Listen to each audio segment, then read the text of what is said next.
السلام عليكم ورحمة الله. مرحبا بالجميع، مرحبا بكم كاملين معايا اليوم ان شاء الله. مرحبا بكم في عالم ام سفيان. اليوم ان شاء الله نصايبوا واحد الخبز اللي كيطيب على الحجر. المهم انا عجنت العجينه وانا قلت بلاتي نصور معكم. دايره هنايا الطحين ديال الطحين بنخالته ومع الفرينه وعجينه خفيفه. شوف خفيفه وخليتها هنا تخمرات. عجنتها بالعجانه خليتها حتى ارتاحت. وعندي هنايا باش غادي نقرص كاينه السميده الرقيقه والفرينه او الفورس. وندوزو بسم الله باش نقرص العجينه. وعندي هنايا الحجر درتو يسخن.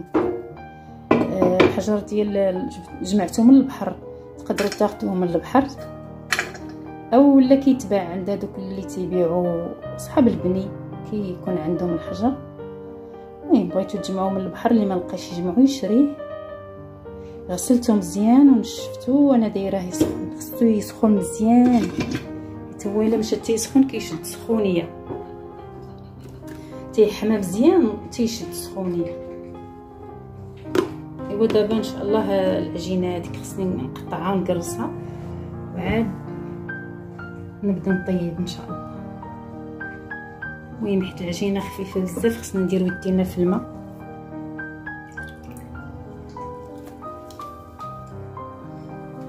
راه خمرات.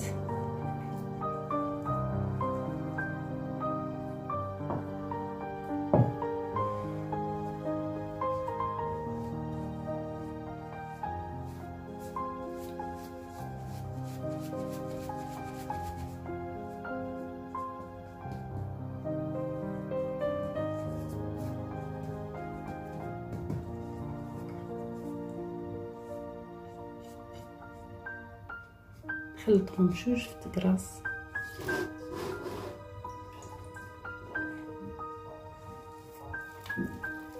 العجينه راه خمرات. شوف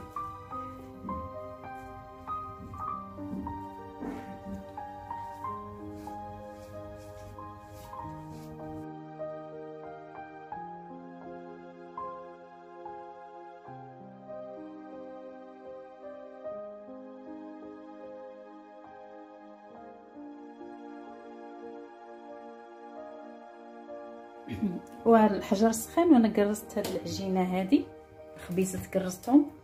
ولكن واحد الطريقه تنديرها هنا باش كتعطينا بحال تنطيبوه في الفران ديال الباديه.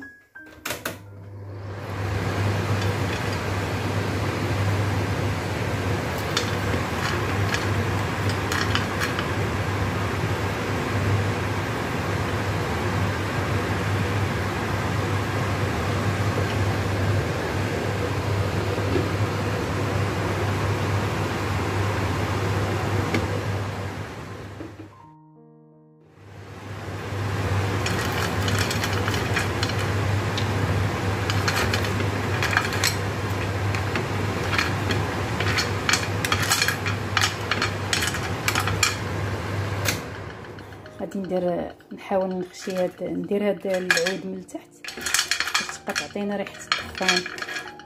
نجيبو الباديه للمدينه تبقى تعطينا ريحه الدخان. بحال خدرت لكم شويه الصداع بالحجر معليش. تخرج لينا النتيجه ان شاء الله زوينه ماشي مشكل. دابا الحجر سخن مزيان، ترى الحراره وصلت حتى الخبيزه الاولى اللي قرصت. بسم الله.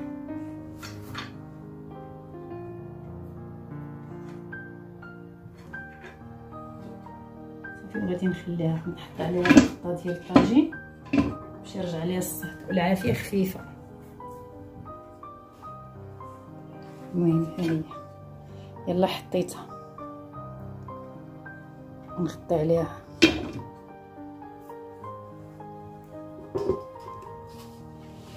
وغادي نكمل التكراس لهاد العجينه اللي مازال عندي، ومن بعد ملي نوريكم كيفاش غادي تطلع. والحجر سخان وانا قرصت هاد العجينه هذه خبيزات قرصتهم.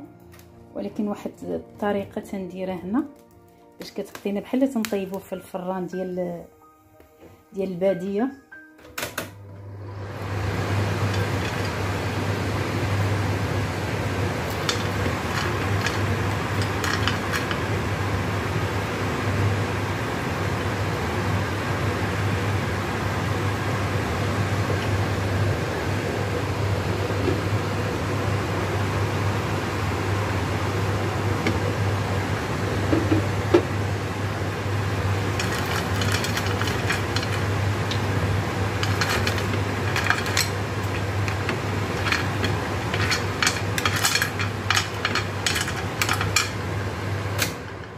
غادي نحاول ندير هاد العود من التحت باش تبقى تعطينا ريحه الدخان. نجيبو الباديه للمدينه تبقى تعطينا ريحه الدخان بحال واخا درت لكم شويه الصداع بالحجر معليش. خرج لينا النتيجه ان شاء الله زوينه ماشي مشكل. راه الحجر سخن مزيان، راه الحراره وصلت حتى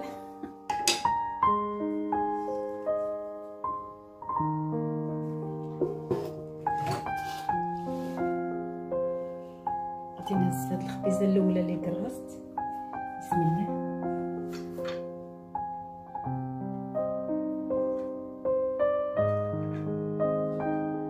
صافي غادي نخليها نحط عليها الخضره ديال الطاجين باش نرجع عليها الصحه والعافيه خفيفه.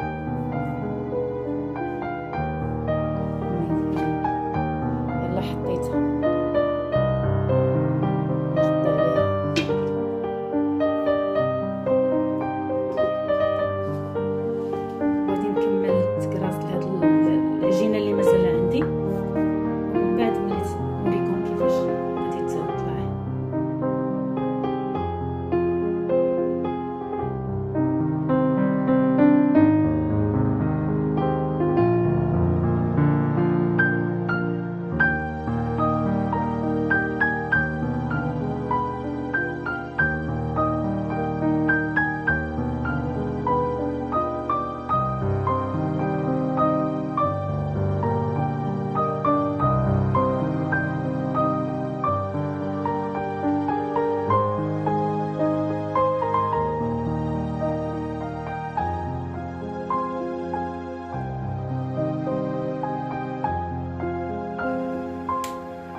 اليوم نقول لكم نصيحه.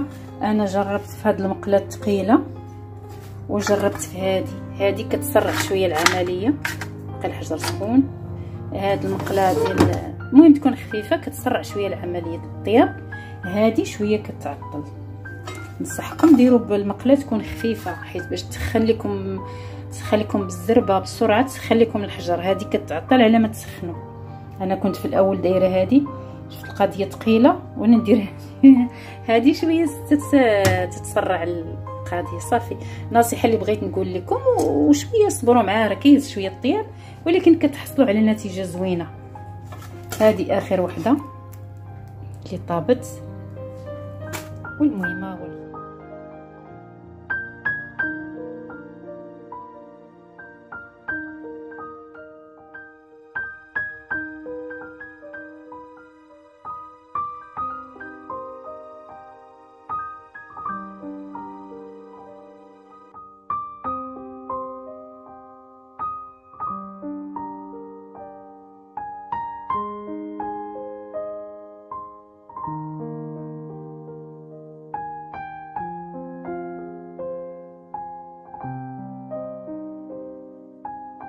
بكم الى اللقاء في فيديو جديد.